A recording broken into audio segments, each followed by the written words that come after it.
नमस्कार। आज हम बात कर रहे हैं एमजे डिमार्को की किताब द मिलियनेयर फास्ट लेन के बारे में। जी। ये किताब पारंपरिक सोच को, मतलब पैसा कमाने के पुरानी तरीकों को चुनौती देती है। हाँ बिल्कुल, ये उन आइडियाज पर सवाल उठाती है जो हम बचपन से सुनते आए हैं। हमारा इरादा है कि इसके वैकल्पिक नजरिए को समझे, कैसे कम उम्र में ही आर्थिक स्वतंत्रता पाई जा सकती है, जैसा लेखक कहते हैं। तो चलिए देखते हैं। किताब का जो मूल आइडिया है वो ये है कि भाई 65 साल का इंतजार क्यों करना। सही बात है। क्यों ना जवानी में अमीर बने और जिंदगी का मजा लें। ये थोड़ा अलग है ना? बिल्कुल अलग है।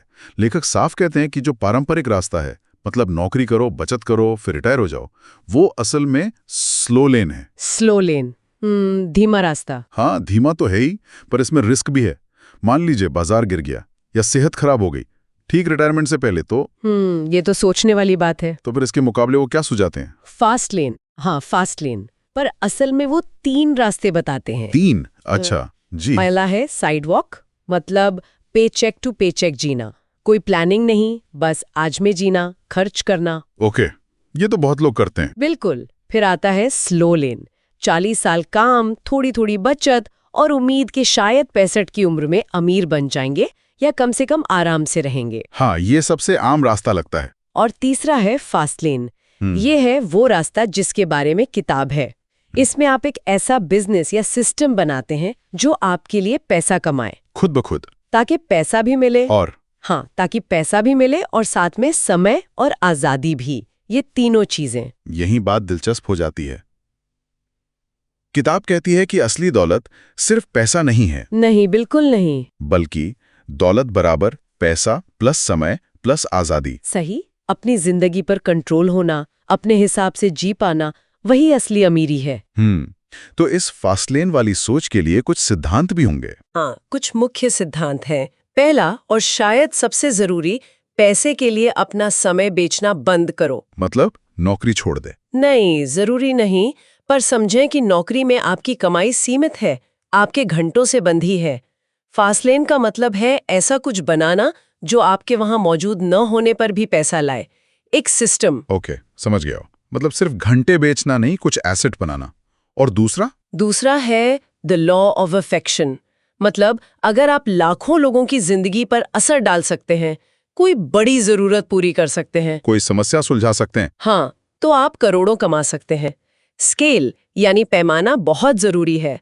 Amazon, गूगल, यूट्यूब, ये सब बड़े पैमाने पर वैल्यू देते हैं। तो बड़े पैमाने पर असर डालना है, लेकिन क्या ये छोटे स्तर पर लागू नहीं होता? होता है, लेकिन दौलत का स्तर भी उसी अनुपात में होगा। मुख्य बात है वैल्यू देना और उसे ज्यादा से ज्यादा लोगों तक पहुंचाना। और इसी से जुड़ा है तीसरा सिद्धांत, उपभोक्ता नहीं, निर्माता बनो। अच्छा, मतलब सिर्फ इस्तेमाल मत करो, बनाओ भी। जैसे एप्स यूज करने के बजाय एप्स बनाओ जिनका लोग इस्तेमाल करें। वीडियो देखने के बजाय ऐसा कंटेंट बनाओ जिससे लोग देखें। सोच का फर्क है। और चौथा सिद्धांत था नियंत्रण वाला। हाँ, नियंत्रण ही शक्ति है। नौकरी में कंट्रोल आपके हाथ में कम होता है, कंपनी, बॉस, उनके फैसले चलते हैं। सही। अपने बिजनेस में कंट्रोल आपका होता है। प्रोडक्ट क्या होगा, मार्केटिंग कैसे होगी, दिशा क्या होगी, सब कुछ। ये किताब सुनने में तो काफी पावरफुल लगती है। फायदे तो साफ दिख रहे हैं, प्रेरणा मिलती है, बिजनेस माइंडसेट बनता है। हाँ, और लेखक की अपनी कहानी भी है कि वो 33 में रिटायर हो गए, तो विश्वसनीयता भी लगती है। लेकिन क्या इसकी कुछ कमियां भी हैं? स्रोत में कुछ बताया गया है? हाँ, कुछ बातें ध्यान में रखनी चाहिए। पहली तो ये कि ये कोई जल्दी अमीर बनो स्कीम नहीं है। ये फास्ट है पर आसान नहीं। मेहनत, रिस्क, सब कुछ है। ये जरूरी है समझना। दूसरी बात, कुछ लोगों को लेखक का टोन, उनका अंदाज थोड़ा एरोगेंट लग सकता है। हाँ, ये हो सकता है। किसी को ये सीधी बात पसंद आएगी, किसी को शायद नहीं। बिल्कुल। और एक और पॉइंट, ये किताब आपको ये नहीं बताती कि स्टेप बाय स्टेप बिजनेस कैसे शुरू करें। ये ज्यादा फोकस करती है माइंडसेट पर, सिद्धांतों पर। कैसे करें से ज्यादा क्यों करें और क्या सोचें पर। तो मेरी किताब असल में किसके लिए सबसे ज्यादा फायदेमंद है? देखिए, स्रोत के हिसाब से ये खासकर उन लोगों के लिए है जो अपनी नौकरी से खुश नहीं है। ओके। जो अपना कुछ शुरू करना चाहते हैं, युवा उद्यमी, या फिर वो लोग जो जल्दी, मतलब रिटायरमेंट से बहुत पहले, आर्थिक आजादी चाहते हैं। जैसे आजकल के क्रिएटर्स, फ्रीलांसर्स, साइड हसल वाले लोग। हाँ बिल्कुल, उन सब के लिए ये सोच काफी काम की हो सकती है। तो कुल मिलाकर द मिलियनेयर फास्ट लेन एक तरह की वेकअप कॉल है। हाँ, कह सकते हैं।